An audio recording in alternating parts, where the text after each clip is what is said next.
Welcome home, brave heroes. I'm Ash, and this is Ash Quest, and it's time once again for the long-form podcast-styled series, the Bwoadcast. This will be the last episode available on non-YouTube platforms for now, for the foreseeable future.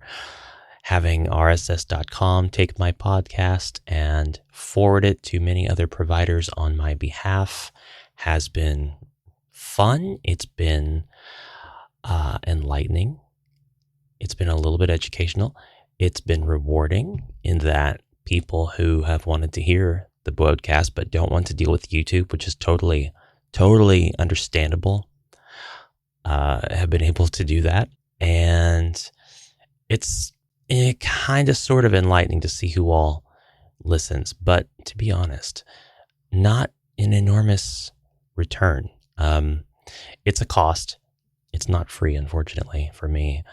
And I don't podcast often enough to really, one, take advantage of all the tools RSS has to offer, and two, really start to garner an audience on those other platforms. So enough time spent talking about that. If you are one of the listeners on a non-YouTube platform, do consider coming to the YouTube platform, keeping an eye on the Bwoadcasts and the posts that I make, the non-video posts, talking about just news with the channel, and keep an eye out for one day a return to the other platforms, because this is just done for now. One day, I'm sure I'll have a use for RSS and the other platforms. If you are curious, I am on, apparently, if I go to RSS and I check it out, Apple Podcasts, Spotify, Amazon Music, Podcast Index, Castro, Castbox, Fountain, Overcast, Pocket Casts, Podcast Addict, Podcast Guru, and True Fans. I don't know what 2/3 of these are, to be completely honest. I know Apple Podcasts, Spotify, and Amazon Music. And I know about the Podcast Index, and I'm fairly certain all the rest of the ones on the list pull from Podcast Index. But enough about all that nonsense. We want to talk about HeroQuest stuff, right? In a week where there's not a whole lot of news.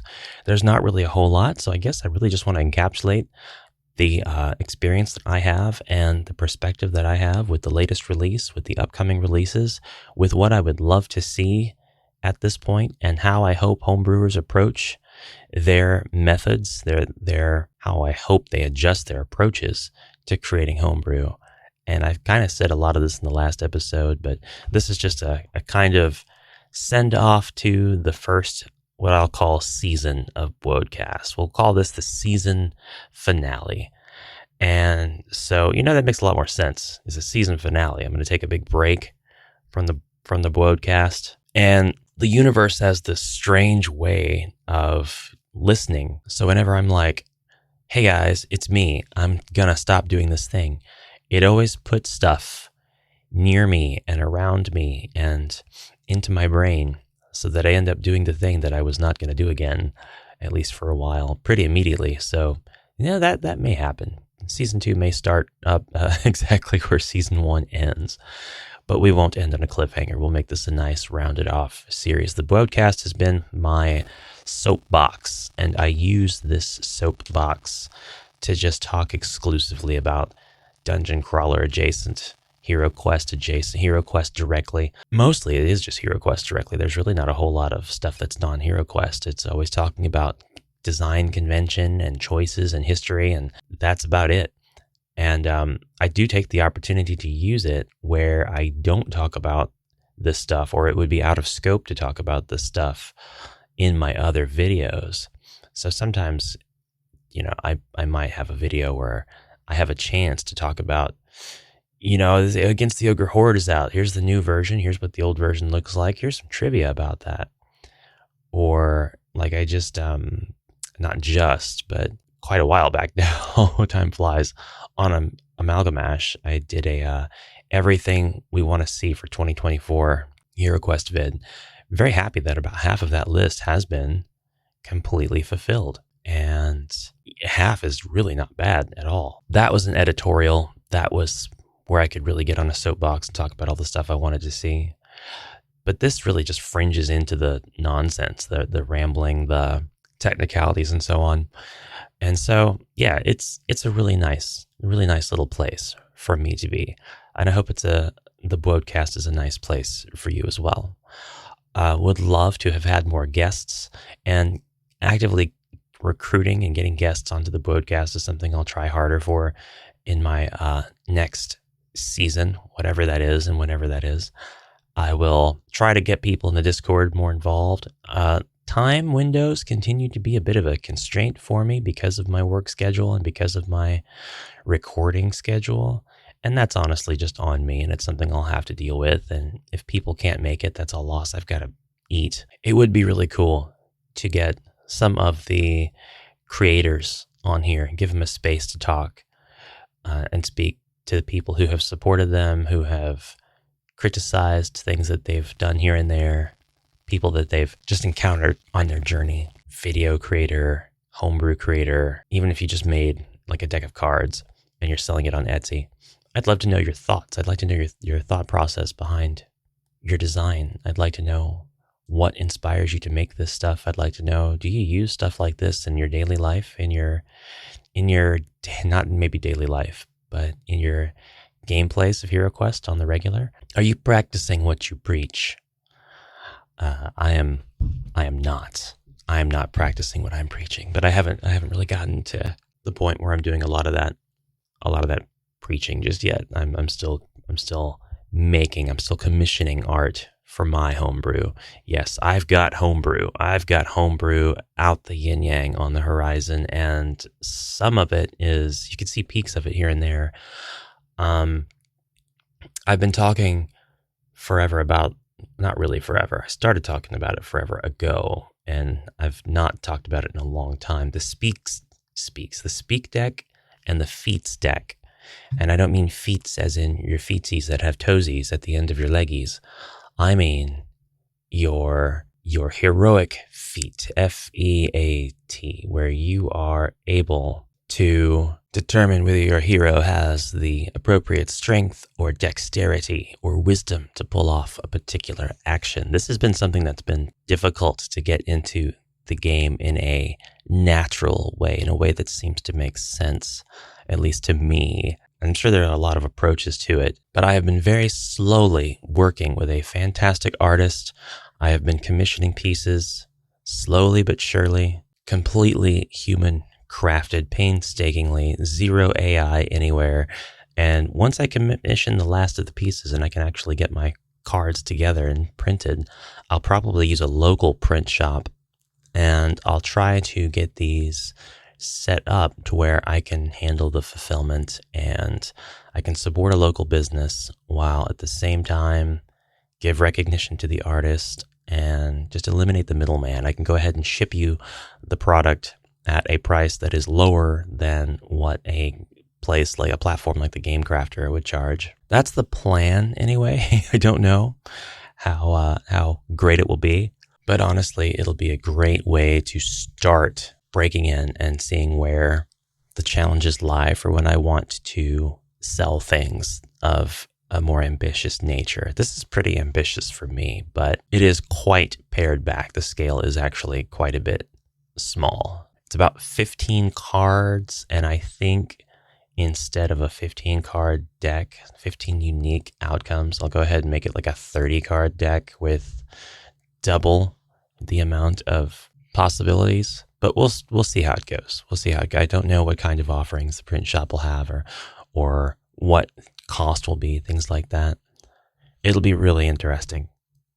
It'll be really, really interesting. It would be really cool if I could get the cards to be PVC. But enough about that. You'll hear more official news on that front once I get closer. As far as art goes, I'm nowhere near done. As far as mechanics are concerned, that is done. 2 different products that are likely going to be offered as standalone as well as combined. I think I did mention the Speak deck. The Speak deck and the Feats deck, right? 15 different cards in each one, probably going to be 30 card decks in each one. And then if you order them together, you get like a 60 card deck. I'm not quite sure how I'm going to do it just yet, but I'll put some thought into it.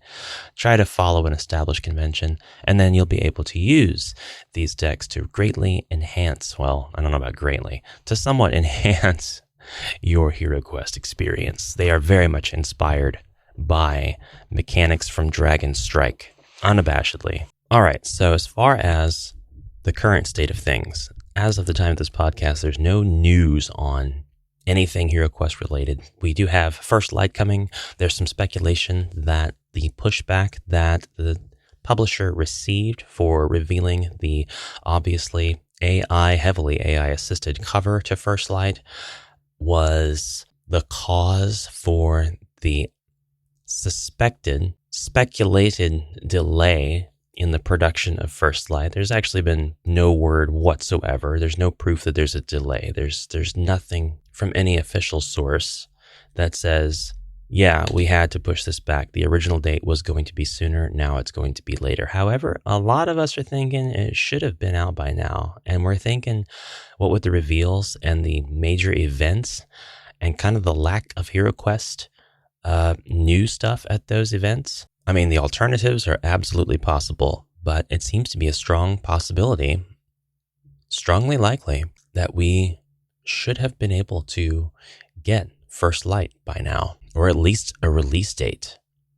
We do have a current release date of January 12th, 2025, which is after the Christmas season. So it seems super strange that they would want to release it after Christmas, despite this being the opportunity to get the box into a lot more stores than what the first incarnation of this game system was able to make it into. The first HeroQuest, that should be able to make it into just about any major online retailer, and definitely onto Hasbro's own fulfillment outlet, and definitely as many friendly local game stores as possible. I know of a few that don't carry HeroQuest at all, which just feels weird, because you can get it at GameStop, but you can't get it at your friendly local game store. It's just so weird.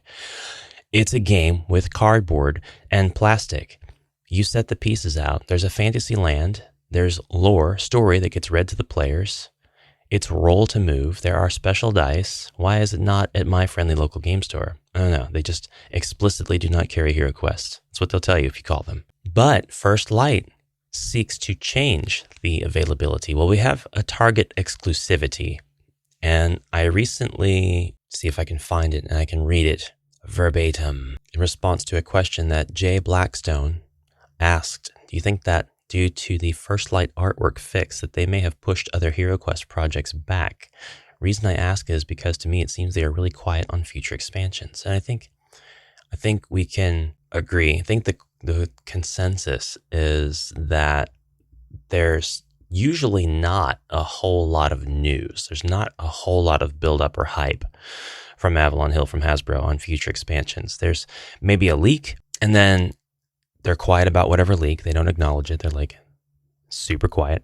And then, boom, there's an announcement, and then there's nothing else. There's no teaser. There's not a lot of focus on, say, content creators or anything getting review copies or anything like that early to show off the contents. Usually there's just not a lot of buzz, and there already wasn't a lot of buzz, but it seems like since the layoffs, there's just been drastically less buzz. The people who were very comfortable dealing with folks in the Discords and in the communities aren't there to kind of tease things and wink and nudge. And it's not as exciting to not have that, even though it doesn't change anything. I mean, it is a lot of fun to have somebody wink, wink, nudge, nudge, or drop a completely contextless picture and just give no explanation, fails to elaborate and then leaves. I love that stuff. And I have to imagine there's a lot of folks that love that stuff. And we don't get that anymore. And that's okay. That's fine. The hardworking folks remaining, at the company making this stuff for us. I really appreciate them. They're doing fantastic. But the way that I read the question is, I don't know about it pushing other stuff back. I don't know where other stuff is in their pipeline. We know, we have a general figure of 18 months that was given to us one time. Is that still the timeline? I don't know. I think it's possible it could be. I think it's possible it could have changed. I'm fairly agnostic on that point. Is it possible that it pushed other projects back? The changing of the artwork? Yeah, sure. But also, other stuff could be early enough along that it just doesn't matter. But did this potentially last minute, since we didn't know exactly where in the production pipeline First Light was when we got the original art reveal, and when we spoke up as fans against the AI, did that, if it was fairly late in the production process, potentially last minute major component change, where they actually went back and silently changed the artwork, affect the product's production pipeline? And that's, of course, for me, that is a huge yes, an absolute yes. Did it affect its production? Yeah, obviously, super yes. But we don't know to what extent, because we don't know what the planned street date would have been at the time they released that image. Was it always going to be January 12th? Maybe. And maybe they made some last minute orders. They spent a little bit of extra for the overnight shipping. They got their new artist on board really fast. They were like, we'll pay you expedited. Go, go, go. They got their proofs. They just said, yeah, just run it. They replaced their boxes. If there were any boxes, it's possible that they still haven't ordered the production of the box covers. It's possible they still hadn't ordered the production of the books. And I'm not sure what else would have had reference to the AI art that was originally made for First Light. If it was perhaps on the backs of any of the cards, anything like that, it's possible that none of that stuff was in production yet. And they were able to replace all of the proofs and all of the references to the artwork and get production back on schedule, or at least get back on the road to production without losing any time. Super possible to have done that. Also possible that boxes were being manufactured, that this was almost a done deal, that stuff was at the fulfillment center, boxes ready to be put together, pieces ready to be stuck in candy trays, the assemblage ready to happen. And it's also possible that this was already happening, that there were boxes in fulfillment centers, that shipments were about to be made to hubs to get to where they needed to go so that they could be readily shipped to retailer distribution warehouses and things. Logistics, it can be a slow-moving business. It doesn't always have to be a slow-moving business, but the logistics portion of this is such a huge variable. It could have taken anywhere from like a week to make 3 stops, 4 stops, change hands 3 or 4 times, all the way up to a month. It just depends. What was the budget? What was spent? What was the means of travel? Did anything have to travel by ship, cargo container? Humans who have to deal with shipping and receiving every single day and open boxes every single day for dozens of companies would have had to have had their hands on this. There was every single risk of product making it to the wrong bin because of human error. I have a believe it or not story. In a previous life, which is business speak, which is meeting phrasing for a long time ago, I worked in a fulfillment environment. Order fulfillment warehouse. We handled the back end for just about any client that would sign a contract to have their vendors ship their products to us. That fulfillment business is very close to me, not to my heart. I mean, physically, it's close by. It was a very convenient job to have, and I worked in inventory for a while, so I was able to see all of the different ways that people can mishandle things in a business like a fulfillment warehouse. You would not believe what it's possible to do unless you've ordered enough stuff from Amazon, and then it suddenly makes sense. And if you work at Amazon, it probably totally makes sense. Your job in fulfillment is going to be handling stuff arbitrarily. If you work in receiving, you're opening packages all day. Some of these packages come from UPS, some from USPS, some from FedEx. You'll get some from DHL. It just depends on what the business that you're doing the fulfillment for wants to use. So you'll just get all of them. So if you do back end and fulfillment for 20 companies, which is what we did, you'll deal with every carrier known to man. And that's not talking about the trucking companies. The trucking companies that deliver the LTLs, there are dozens, if not hundreds in the US. And there are all kinds of hubs. There is scheduling that has to be made, which is really, honestly, it's just a phone call. You just call. You would call me and ask if I had any open dates. And we were order fulfillment warehouse. We couldn't just say no to our clients. We had to receive their shipments. So I would just say, yeah, as soon as possible. I would try to not schedule it at the same time as another container was being unloaded. A lot of the times we would have containers that would come in on pallets. The product would be on pallets in the truck, which was great. If they loaded it that way, it would have been very convenient for them.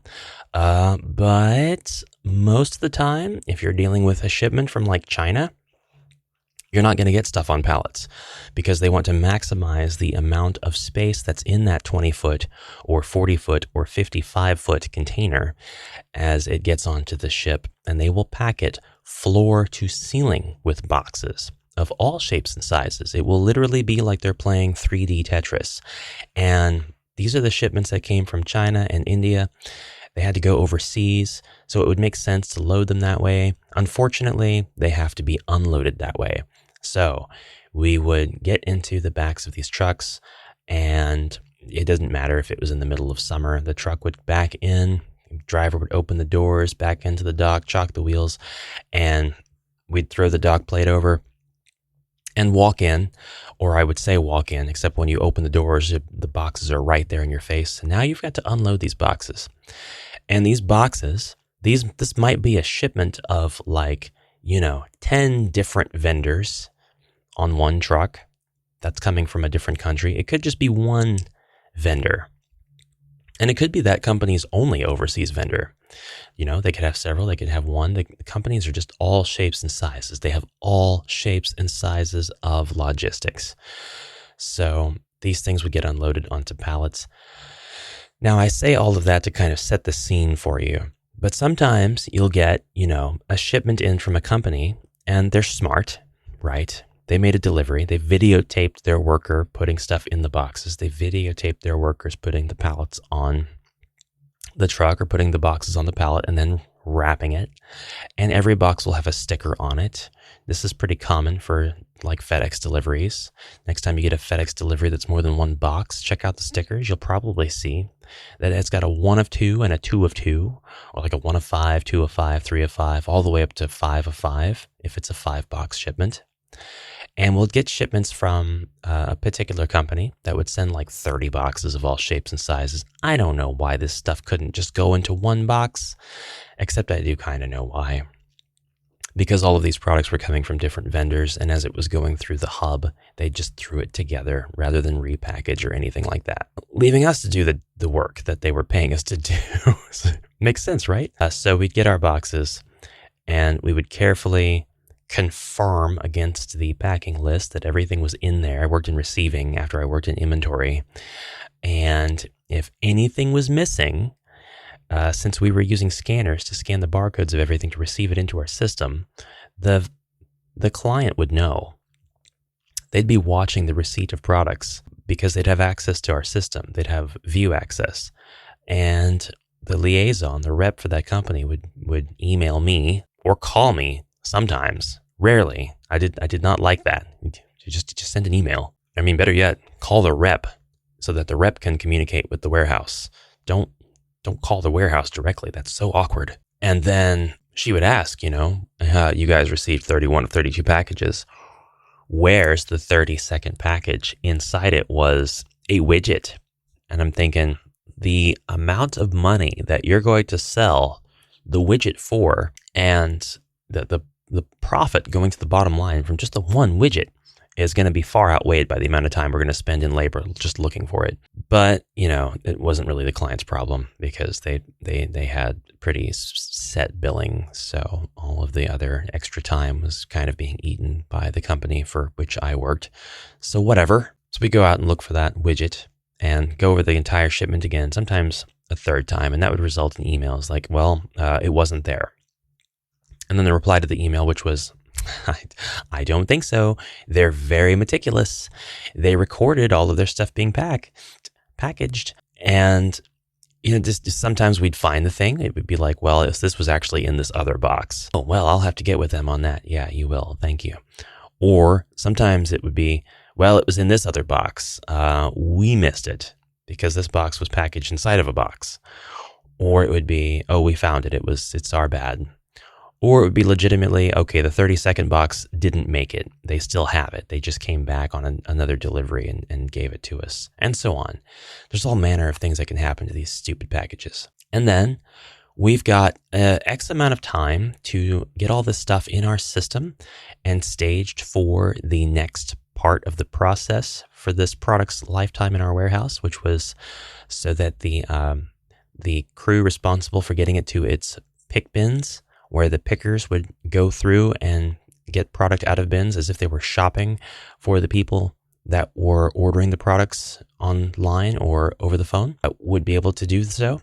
So we would get it staged, get it labeled, sorted appropriately, and it would be out of our department, out of our hands. So here comes the crew now to do that. And we might have our stuff last minute because we have so many other things. Our life can't revolve around the widget or the company that makes the widgets or the client that has ordered the widgets to be shipped to us. We have to move on to the next company. We have to move on to the next client. And we have to have this revolving door every single day because we have to serve all 20 clients so that we can pay the bills. And really, if you think about it, Avalon Hill's stuff going through, changing hands, just another cog in the wheel. It's just another few drops in the bucket of whatever fulfillment center, whatever distribution hub of whatever retail outlet is handling this stuff. So it's entirely possible for things to have been moved around, shuffled. And for that reason, you want lead time. You want lots and lots of cushion. You can do last minute orders. They always do cost more. We had a special kind of receiving that we did for products that were shipped to us in an expedited fashion. And the industry term for what I'm talking about is going to be cross-dock, or at least it was back then. And it's been a long time since I've used this terminology, so it's kind of weird to be talking about it now. But we would have cross-dock items come in. And I mean, these were individual baggy packages that each had their own tracking. They came from dozens of different places to our warehouse. So the receiving of them consisted of scanning the label on the bag to put into our system that the tracking number had been officially received. We had human hands on it in the warehouse, and the client would have visibility of that, or we would have visibility of that, so we could backtrack if the client requested update on a tracking number. And if we couldn't find the tracking number in our in-house database, it meant that we didn't have human hands on it. We never scanned it. So we kind of had a little bit of, it doesn't look like it showed up yet. And if we did, then, oh crap, it looks like, Joe Smith scanned it in. Going to have to go question him on that and try to hunt it down from there. But we opened all of those. And inside each bag would be a widget. And we had to scan these widgets. We had to categorize them. 30 different places to one warehouse.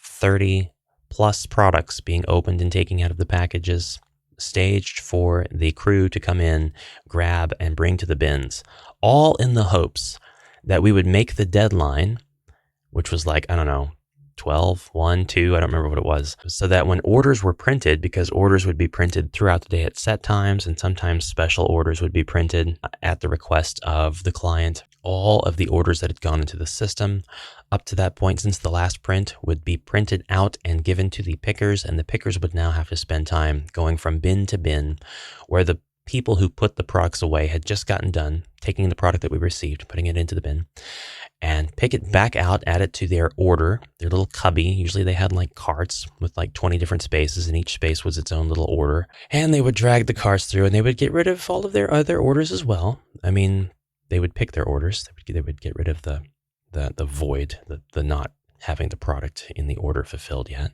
I guess is what I meant by that. And they would go through, again, cog in the wheel, one of many. They're dealing with like 20 orders at a time.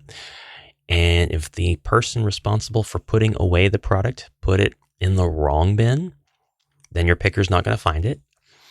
And if the picker doesn't know what that bin is or where it's at, they're not going to find it. And if they put it with the wrong order, which could happen because, they're doing 20 orders at the same time, and they roll that up to a packer who's doing their job, the order could get mixed up and lost if the packer's not paying attention and if they put an item into a box and ship it without verifying the contents. Now, everything was all scanned. It was as automated as much as possible, but you had humans touching stuff everywhere, so you had a lot of room for human error. You could scan the right thing, then take your hands and do the wrong thing after doing that. And if you got complacent because you were doing that hundreds of times a day, then you could mess stuff up. And all the automation in the world wasn't going to help you at that point. But yeah, there's just all kinds of stuff that could go wrong with that. And the cross-dock orders, they generally made it onto the truck that night. But the way that the logic was set up, sometimes the put away people would not be able to get to it until after the last order print.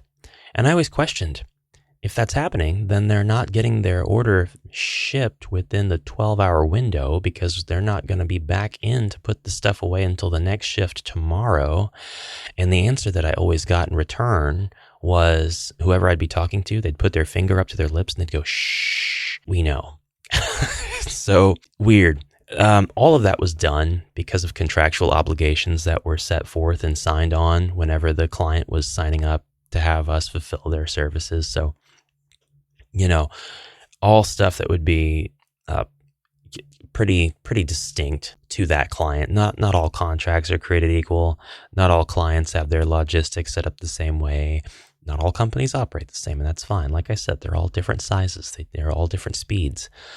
It's just bewildering sometimes to think about when you get in there and you get exposed to all of it. And it's fascinating to see all of the different ways that people handle their stuff, especially when you deal with, one or two companies one way, and you get to dealing with that third company, big or small, and you think, man, they could save so much money if they were doing it the way that the first two companies were doing it. It was just handling the labor. It's your biggest margin, and yet you don't really have things streamlined. It's interesting. So it was definitely an interesting job. It was stressful, but it was interesting. And it's kind of the first time I've really talked about it in depth since departing ways with them so long ago. But I wanted also to share that about, I want to say 12 years ago, we had a large warehouse leased, and our manager, it'd be longer than 12 years ago now, but anyways, our manager was talking about clients coming through, and we had pretty much most of the warehouse completely filled. Business was booming. The throughput of products going through the receiving department was just nuts. And our manager was talking about taking on a new client, and they had to visit. They were going to walk through. Guess who that client was? I'm going to take a sip of coffee while I give you time to guess. The client was Hasbro. Believe it or not, Hasbro checked out our warehouse. And I was thinking to myself, this could be so good. Also, so bad. I did research and I found out that Hasbro owned all of these different companies, and I had no idea that that's how that worked. And I thought, how cool would it be to get like the warehouse employee discount on stuff that comes in? Because we'd get a discount. We could go place an order with our own call center because the call center was with the warehouse. It was all bundled together. It was part of the service. It's not anymore, but it was. And you would get a pretty nice discount. And I'm thinking, God, we're going to have Barbies coming through here. And I'm thinking, we're going to have, what is this? Magic the Gathering is part of this? What? we don't have a warehouse big enough for this. That's what I was thinking. I was just starting to freak out. Like, that's so cool, but at the same time, please no. I don't want that workload. I don't want that. So we're going to have like 5 more people in the department. And for context, I was the supervisor of the department, which is why I was really like not looking forward to working out the schedule. I'd be excited about the challenge now, but back then my morale was challenged daily, and I was exhausted, and I was just like, no. They ended up not coming, and the only information I could get as to why we were not chosen was that our security just wasn't up to their standard. The openness of the warehouse, how easy it was for somebody to just kind of slip in off the street. And, that's true to this day. Crazily enough, you could probably go to that warehouse off the main street and just walk up the shipping entrance steps, go through the cafeteria, and walk right onto the warehouse floor. And if it's a night shift, you could just go check stuff out before I don't condone that activity. I hope that they do have fantastic security now, but for the longest time, it was not that way. So, yeah, that was a road that I wanted to take down memory lane. Bit of a dirt road, lots of rocks there. The paths are pretty grown over with grass. Memories that accompany that, not so pleasant. So we're back to the present, back to what do we want to see, and to switch gears really fast. One of the things that people have been talking about wanting to see Wizards of Morcar. It'd be so cool if they kept the name. They just kept it Wizards of Morcar. Games Workshop, vague, unrelated character with similar name, be damned. Just keep it Wizards of Morcar. Keep him Morcar, because why not? That would be so cool. And this could be an independent entity. This could be an awesome, badass wizard that is super powerful, just in the employ, basically, of Zargon.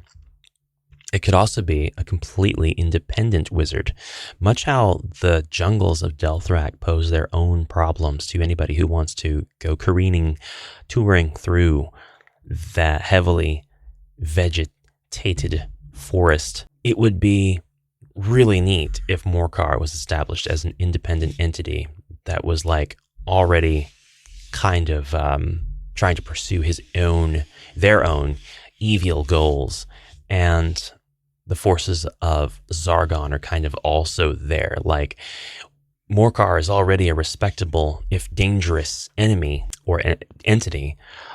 We have to put their plan down, but also we don't want Zargon to influence them. And of course, Zargon's going to influence them, but you have your orc shaman, you have your high mage, you have your weather mage, storm master, whatever you'd like to call them. If they keep the same names as the old, if they change them, won't make too much of a difference. But I mean, I don't see why not keep them. And your necromancer and all of your abilities that come with those guys. I've seen some chatter on how they could make that expansion better. I have expressed my disinterest and disdain over the idea, and contempt over the idea, and disgust over the idea that they merge this with the original Wizard quest pack that never got released. I don't want to see that. But I have changed my position on wanting to see this be released with the Dark Company. I think the Dark Company doesn't really have a place to be released on its own. I don't think it's a good idea to make it a digital only, unless they're really trying to draw attention to the app and trying to market that. But I could only see them doing that if they posited that the Dark Company should be monetized, a microtransaction. And I would not like to see that business model be explored by Avalon Hill or through HeroQuest. So I would say that this is the perfect opportunity and the best opportunity to put the Dark Company into an official contemporary game system context. Merge it, per se, with the Wizards of Morcar. Make it like the prequel quest. Perhaps it could be the post quest. Perhaps you could have the Wizards of Morcar content first, which was only 5 quests, and then you could have the 13-part Dark Company quest as kind of a final pushback. Because the Dark Company is the kind of quest where like the killer's already in the house. You've got to undo corruption. You've got to clean out house. You've got to get rid of the evil influence of Morcar and the forces of chaos that have already made their filthy way into the empire, into the realm. And that is way different than journeying to another land and getting rid of the threat there, or getting rid of the threat in the neighboring kingdom because their politicians are becoming corrupt because they've been taken over. They've succumbed to the powers of evil. This is not in your backyard. This is in your bathroom. This is in your living room. This is what the Dark Company is. And it would be a really cool idea to play out the events of the Wizards of Morcar as if you've journeyed abroad and then came home to the Dark Company, as if that was the plan all along, was to get you out of the way so that the Dark Company could happen. And then when you're back and you're fighting against these Dark Company members and all the forces of dread, as it would be now, and you get to the final room and you clear that out, well, you can be done with this 13-part quest, and then they can add one more to just end it all. They can add one more to put a complete and total, or you know what? There's nothing wrong with recontextualizing a little bit, changing the locations, I guess. I don't like the idea of changing it up that much, but you know, if the locations they're using are ones that they can't use for whatever reason, then they could definitely have you do like 4 of the Wizards of Morcar quests, in which you take out the 4 individual baddies, and then do the Dark Company, and then do the 5th quest of Wizards of Morcar, in which you are taking out the dread component as well as the expansion component, the wizards as well as the dread, chaos, whatever you want to call it, sorcerer that has orchestrated the whole thing. So the last boss, the big bad evil guy, as it were. And then that keeps it open-ended. That keeps Morcar and or Zargon still alive to create more chaos or dread down the road. It keeps the ending vague. It keeps you playing. So I like that idea very much. I think that's a possible way to go. But, you know, if they don't end up doing that and they just end up adding maybe like 5 quests to the game expansion to make it their 10, which seems to be a convention that they've committed to, I think that's really cool. I think that's fine. It's an additive change, and I respect that. I will make a bit of speculation here known. If they do it that way, I think it's very possible that those 5 quests will be part of another game mode that they have not previously released or teased or anything. Against the Ogre Horde obviously introduced the arena mode, and it was part of the expansion. You actually played the arena mode and got to experience the mechanics of it, and then you got to play the original Against the Ogre Horde expansion with minor changes. They could do the same thing with Wizards of Morcar. That'd be pretty cool. 5 new quests of a different kind of mode of play. Who knows what it would be, like maybe an expansive travel sort of thing. Maybe they could mix the quests in to explain the journey that your heroes take in between quests. So like a travel system, maybe with settlements, maybe with travel events, maybe with traveling hazards. And this would be something that the community's been talking about and homebrewing forever and a day. It would make 100,000% sense, if you can imagine that making any sense, for it to be an officially recognized system included with the game. I think that'd be super cool. And it would just be another way of honoring the community and putting what they want in the game. I think that'd be so cool. And then think about it. Board tiles, big board tiles with town scenery or inns or something. Yes, gimme. And then you could replace your board quadrants with town bits and stuff. Come on, Avalon Hill. If you're not working on Wizards of Morcar at all right now, it's like way later in the pipeline. You have other stuff, other original content. Take these ideas, please. Or, call me. I'll steward for a little bit of money, I will steward as a contractor for you. There's so many that would do it better than me, but I'll make my services known. So that's what I'm looking forward to finding out more about. That's what I would love to see, some variation on that. And everything else right now, I think we're just waiting for the next official clean announcement. I don't think we're going to get much else. I did see something really cool that I want to share. I did not think of, and I'm really surprised that nobody else brought this up, unless they did, but they didn't bring it up to me. Bohemius sent me a message asking, well, this is going to go into Talisman spoiler territory, so I'm not going to say anything just yet. I don't think I have anything else to talk about as far as, well, basically anything else. So I'll give you a little bit of a huzzah, and then we'll talk a little bit about this spoiler stuff for Talisman before ending the episode. But for those of you who are, just to disclaimer it, for those of you who are not interested in Talisman, playing the new Alliances Fate Beckons expansion, I'm going to talk about the stuff that comes with that very briefly. So if you don't want to be spoiled on it, then now would be a decent time to click off the video. But before you go, and I'll give you another warning before I delve into that spoiler content. Before you go, my board game addiction, my RSS.com bill, all of that stuff is sponsored by you guys. The money that I spend on cards and board games and all that, if it's not sent to me directly from a creator who's trying to get their homebrew stuff out there or known, which is not very often, it's me buying it directly. No discount. I don't get money for making videos about this stuff. Generally, I just get product if anybody wants to give me their homebrew or what have you. And I usually don't do videos about digital stuff because I'm incentivizing folks to send me physical stuff. But I'm saying all that to say your viewership and subscription is what pays for that.